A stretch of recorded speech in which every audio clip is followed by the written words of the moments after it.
നമസ്കാരം. കഴിഞ്ഞ 2 ദിവസമായി അന്താരാഷ്ട്ര തലത്തിൽ ഏറ്റവും പ്രധാനപ്പെട്ട ഒരു ചർച്ച എന്ന് പറയുന്നത് അമേരിക്കയുടെ ആയുധക്ഷാമവുമായി ബന്ധപ്പെട്ട് തന്നെയായിരുന്നു. അമേരിക്കക്ക് വലിയ ആയുധക്ഷാമം നേരിടുന്നുണ്ട്. അതുകൊണ്ടാണ് പെട്ടെന്ന് ഇറാനെതിരായിട്ടുള്ള വ്യോമാക്രമണങ്ങൾ അമേരിക്ക നിർത്തിവെച്ചത് എന്നതായിരുന്നു പ്രധാനപ്പെട്ട വാർത്ത. യഥാർത്ഥത്തിൽ അമേരിക്കയെ സംബന്ധിച്ചിടത്തോളം ഇറാനെ ആക്രമിക്കുന്നതിനുള്ള ആയുധങ്ങളുടെ ക്ഷാമമല്ല അവരുടെ ഏറ്റവും പ്രധാനപ്പെട്ട പ്രശ്നം. ഇറാനെ പ്രതിരോധിക്കുന്നതിലുള്ള ആയുധങ്ങളുടെ കുറവായിരുന്നു അവരുടെ ഏറ്റവും പ്രധാനപ്പെട്ട, അവർ നേരിട്ടിരുന്ന ഏറ്റവും പ്രധാനപ്പെട്ട പ്രതിസന്ധി. അതായത് പാട്രിയറ്റ് മിസൈലുകളുടെ ഒരു കുറവ് അമേരിക്ക വല്ലാതെ അനുഭവിച്ചിരുന്നു.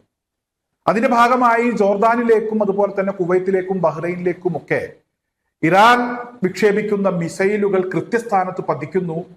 വലിയ നാശനഷ്ടങ്ങൾ അമേരിക്കക്ക് ഉണ്ടാകുന്നു. അതുപോലെ തന്നെ ആ രാജ്യത്തും വലിയ പ്രശ്നങ്ങൾ ഉണ്ടാകുന്നു. അമേരിക്ക ഇറാനെതിരെ ആക്രമണം പെട്ടെന്ന് നിർത്തിവെച്ചാൽ ഇറാൻ തിരിച്ചടിക്കുന്നത് അവർ നിർത്തിവെക്കും എന്നുള്ള ഒരു പ്രതീക്ഷയിലായിരുന്നു അമേരിക്ക ഈ ആക്രമണങ്ങൾ നിർത്തിവെച്ചത്. സത്യം പറഞ്ഞാൽ ഇറാൻ ആക്രമണങ്ങൾ തുടർന്നു. എന്തായാലും ഇറാൻ ആക്രമണങ്ങൾ തുടർന്ന സാഹചര്യത്തിൽ അമേരിക്ക ഇറാനിലേക്ക് വീണ്ടും വ്യോമാക്രമണം നടത്തി. ഈ വ്യോമാക്രമണം നടത്തിയതിന് മറുപടി എന്നോണം ഇറാൻ വീണ്ടും ആക്രമിച്ചു.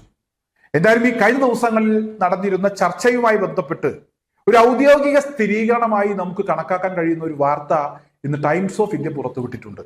ആ വാർത്ത ഇങ്ങനെയാണ്. അതായത് ജോർദാനിലേക്ക് ഇറാൻ നടത്തുന്ന ആക്രമണങ്ങളെ പ്രതിരോധിക്കുന്ന കാര്യത്തിൽ അമേരിക്ക പരാജയപ്പെട്ടിരിക്കുന്നു.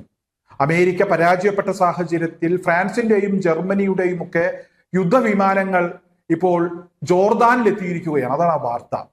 ടൈംസ് ഓഫ് ഇന്ത്യ ഏറ്റവും അവസാനം മിനിറ്റുകൾക്ക് മുമ്പ് പുറത്തുവിട്ട ഒരു വാർത്തയാണ്. അതായത് ഇവിടെ ഇറാനിൽ നിന്നും വിക്ഷേപിക്കുന്ന മിസൈലുകൾ ജോർദാനിൽ കനത്ത നാശം വിതക്കുന്നു.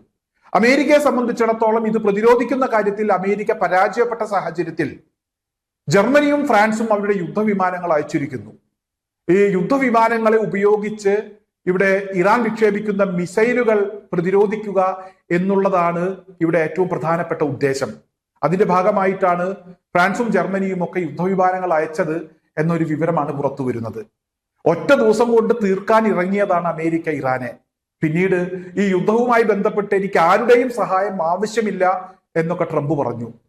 പലതവണ വെടിനിർത്തൽ കരാറുകൾ ഉണ്ടായി. അതുപോലെ തന്നെ യുദ്ധം നിർത്തിവെക്കുന്ന സാഹചര്യമുണ്ടായി.